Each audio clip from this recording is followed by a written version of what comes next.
Hello, the obedient family. This is yours truly, the number one interpreter of everybody. All right. I have a quick one. Peter Obi Claps Back at Ebeano himself, Chimaroke Nnamani, a respected fellow, in those days. Um, I used to admire this guy's political career and trajectory until he went to the Senate and he started, behaving in some ways. I thought maybe he was trying to save himself from being harassed a lot because they did really harass him. Took away many of the things that he established, even though they say he stole some of them. But hey, he built them in the state, and they were creating jobs like Mayor Meta, the Rainbow Net, and so on and so forth. I was like, you guys shouldn't take this. If you thought he stole it, take it over from him, give it back to the state, let it create employment for the state. But instead, they went ahead and shut down the Rainbow Net. I knew friends that were working there, not because they were friends, but because he created a job right within the state. I thought they should have just taken it from him and given it back to the state. But other than that, there's other controversies about him that I can't prove, so I'm going to leave them that way. However, on this on this 2023 election, you can see the angst among the ex-governors. Some of them thought it should be their turn to be the president. It should be them or one of them that will be the president. So they were playing all kinds of politics that will favor them and having some alignments in a way that you can call it anti-party activity. Him aligning with APC candidate to, I don't know what he promised him. Some of them I heard from the grapevine that he was promised the Senate president position.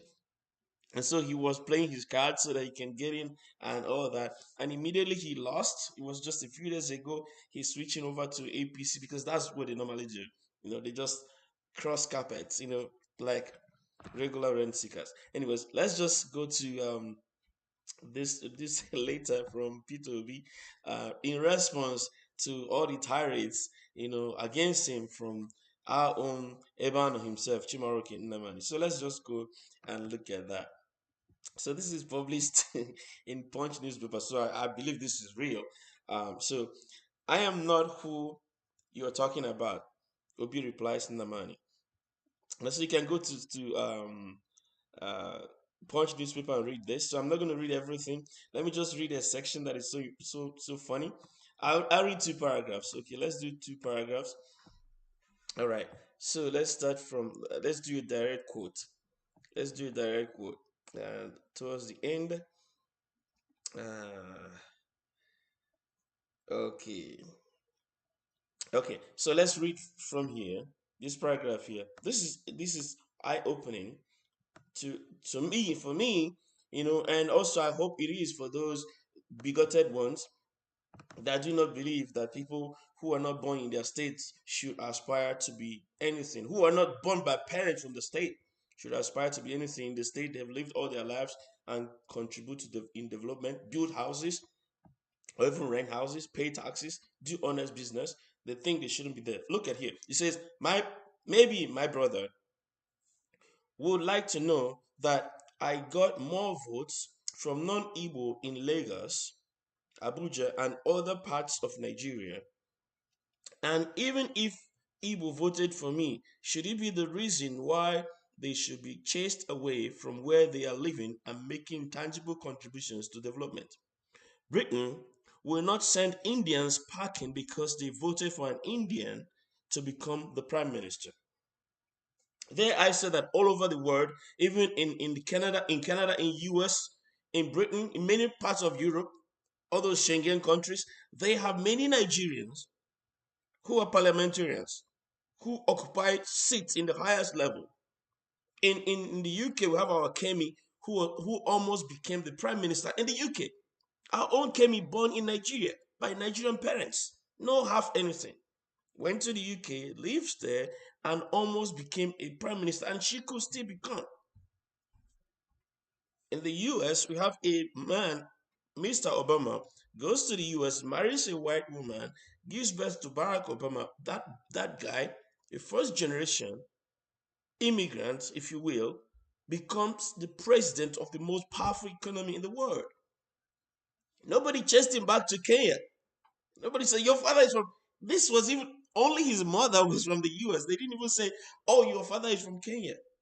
He became the president of the most powerful economy, most powerful military, most powerful army in the whole world. And we all celebrated it. But in our own Lagos, in our own Nigeria, because somebody, Igbos, voted for Peter Obi, they want to crucify them. So Peter Obi is saying, I am not the kind of person you guys are painting me, especially responding to Chimaroke. And also he talked about verify. Let's look at here. He says, that means I'm going to read 3 or 4 paragraphs. He says, I have been on record to have insisted severally throughout the country that I should not be voted on based on any ethnic or religious link, but to be considered based on character, competence, capacity, and compassion. I've always respectfully requested that my track records and integrity be verified. Go and verify. That is his character. That's what he called for. People were accusing him that, oh, he said in the church should take their country back. He said the same thing in the mosque, in the marketplace, in the open places, at the Arewa house. I think it's Arewa house, not mosque, sorry. He said it in the Arewa house, in the Emir Palace, in the marketplace, at the where I think he met the Nigerian students in Abuja. I forgot the name of the place. He said the same thing. He was trapped in a place where spare parts or whatever, and he said the same thing. Anywhere he catch him, he says the same thing. Take back your country. But some of you guys found a clip where he said the same phrase in a church, and they say, you see, he's telling the church, take back your country. But he said it in the Arewa, at the Arewa house, the socio-political gathering place of all the Northerners. He said it there. At the Emir palaces, at the Oba palaces, everywhere he went to, even in the market square, he said the same thing. That you guys, spin masters, I call you guys, we have seen through what you guys are up to, and Nigerians saw through, and that's why they came out massively and voted for Peter Obi and the obedient movement. And you guys did what you guys do best. You steal. All right, let's read the last place because I know yeah, I'm getting excited because I love the way this guy speaks. So let's I'm looking for something. I wanna aha. All right. So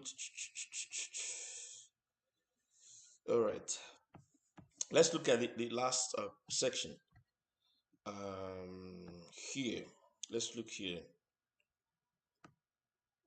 We're going to read the whole of this section, so a couple of paragraphs together. See, I also noticed the spirited effort you put up to tag me a tribal bigot, but such would be hard to prove empirically, and I would like to advise my dear elder brother, whenever he calls you dear elder brother, just wait for it, not to join in such senseless and unsubstantiated allegations just to dent one's image.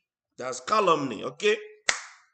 As I very much know that among the critical characteristics of a very good leader are listening and learning, and my brother advised that I should return to school to learn some aspects of leadership I am lacking. All right, that's the advice from Ebeano himself. Now watch, he says, why should I go to school to pay huge fees when I can get it free of charge from my dear elder brother? Again, dear elder brother. When he calls you dear elder brother, be afraid, be terrified. So, okay, where can learn it from my dear elder brother who knows it better? I respectfully appeal that I be invited by my senior brother to teach me accordingly. And then he signs off with this: my warmest regards to the family and God bless. This is classic P2B, right? If you're accusing me of not knowing, why don't you just teach me? Why you send me to school? Why don't you teach me? This is it. I read the rants on social media by Ebeano, talking about how P2B has set back the Igbo trajectory by 24 years. I'm like, what is he talking about? What is he talking about? What is the Igbo agenda? What is the Igbo political agenda? What is he talking about? We're talking about Nigeria, reclaiming Nigeria. Look at the number of people they killed in my village just yesterday and last week. They killed so many people. And nobody, Chimaroke, hasn't said anything, tweeted anything about the killings of our people. They came to Ihamufu and sacked our people, our own Enugu State, where he was the governor. He said nothing. We need to, because Peter Obi has been saying this. When these guys kill somebody, they don't care where you come from. They don't ask you your religion. They just kill. When they kidnap, they just kidnap. The cost of bread is the same for everybody. It doesn't matter your religion or your state. And Peter Obi has called this out consistently and said we have to grow beyond this. And you guys are so confident and so comfortable. I think I should use that word, comfort. You guys are so comfortable with the current situation. You almost have an affinity, an attraction to suffering. I be suffer no dey tire you. Suffer no dey tire you. We just want our country back. Listen, I said at the beginning of the whole journey, I want to support Peter Obi because for the first time, I hear somebody talking about issues, campaigning on issues, saying, let us move this country from consumption to production. Let us make the North the agricultural center of the country, and then the West the economic center, and the East the technology center, and the South the port, the export center, and all that. He has a plan for all the zones of the country.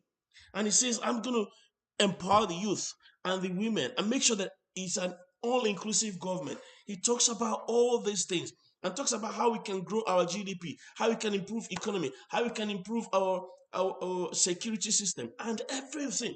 Not about you stole more than this other guy stole and stuff. No. He concentrated on how to move forward. And he said, I'm not going to leave my shop and start chasing a thief. I'm going to keep my shop open, but stop thieves from stealing. And if you don't steal and your family don't steal, then you will reduce criminality and corruption. This was attractive to me. And I wanted to hear more of this. And I wanted to see this and be able to hold him accountable and say, did you do that? What is the timeline? He said, in 5 years, I should solve the issue of power. I know what the issue is. I can solve it. Or we can track it. Bring our scorecard and say, you said this, you said this. I was excited. Not somebody who has criminality hanging around him all over the world. I was excited. Many people were excited. We want to see a different Nigeria. We were all motivated. We were inspired, we were fired up, we were ready to go. And we came out, we collected our PVCs, we stood on the line, we slept there, we even carried our foods there. We had our tents and our pillows and our beds, and we slept there, we collected our PVCs. And on the day of voting, we came out, we lined up, we queued up, we stayed there, we voted, we waited for our votes to count, we slept there. Some people were voting until 1 a.m., 2 a.m., 3 a.m. We waited, and then these old guards that will never let go, these old guards, they sent their hoodlums and they stole the ballot boxes. They snatched the ballot boxes. They burned some of them. They killed some people. They maimed. They destroyed. And that's what they do. The thieves, they come to steal, to kill, to destroy. And they did what they normally do. That is their modus operandi. That's their signature movement. They came to steal, to kill, to destroy. Our hopes were shattered. We'll say, what is going on? What is going on? We want a new Nigeria. Listen, all we want is for our votes to be counted. It doesn't matter who you voted for. It doesn't really matter. Just let the will of the people prevail. But you will not. You will not. Why? Because you benefit from the old order. You benefit from the chaos. You benefit from the destruction. But enough is enough. Enough is enough. You guys have come to the end of your ropes because a new Nigeria is possible and a new Nigeria is coming. It doesn't matter what you do. It doesn't matter who stands on the way. This train, this moving train is so in motion and will crush all of you. Right? Get out of the way because a new Nigeria is coming. Many people have given hopes. Many people in the diaspora, they are cutting up and tearing up their passports. They are tired of that country. Because of what a few are doing. The thieves. Listen, we thought that you guys would reason, but I just realized thieves don't reason. Thieves, they're only interested in stealing. And what you have to do as the master of the house is to catch the thieves. And when you catch a thief, he must return what they stole 7 times. And you guys, you have been caught this time around. All the accomplices, whether they are INEC officials or the police officers who are helping to distribute money that are used in vote buying, your cups are full right now. The new Nigeria has come. And anyone who says they will not see it happen, they will not see it happen. But a new Nigeria has come, and we must take our country back, and we must build a new Nigeria. And listen, it doesn't matter who you voted for. I want that your vote to count for the person you voted for. Don't come against me. Just listen to my words. My words are these. If you voted for A, let your vote count for A. If you voted for B, let your vote count for B. If you voted for C, let your vote count for C. But me, if I voted for P2B, let it count for P2B. Don't stop my vote from counting. Don't steal it. All right? Let everybody's votes count towards the person they voted for. That is the Nigeria we want. That's what happens everywhere in the world. Everywhere else. It happened in Kenya. It happens everywhere in the world. Why can't it happen in Nigeria? Why? I have no words for the bigots because you guys know what you are doing. You are playing on the little minds, pitting them against themselves so they can go and fight to finish while you keep your family safe. But we are watching. Remember, what goes around comes around, and what you make to go around, others will make to come around for you. And in fact, God will make to come around for you. All right? Anyone who kills another must have death waiting for them at the door of success. Anyone who kills another to succeed must have death waiting for them at the door of success. Anyone who destroys another to succeed must have destruction waiting for them at the door of success. It is like that. Until I come your way again, this is just number one unofficial interpreter of everybody in this political sphere. See you in the next one. Please like, subscribe, share, comment, and let's get our nation back.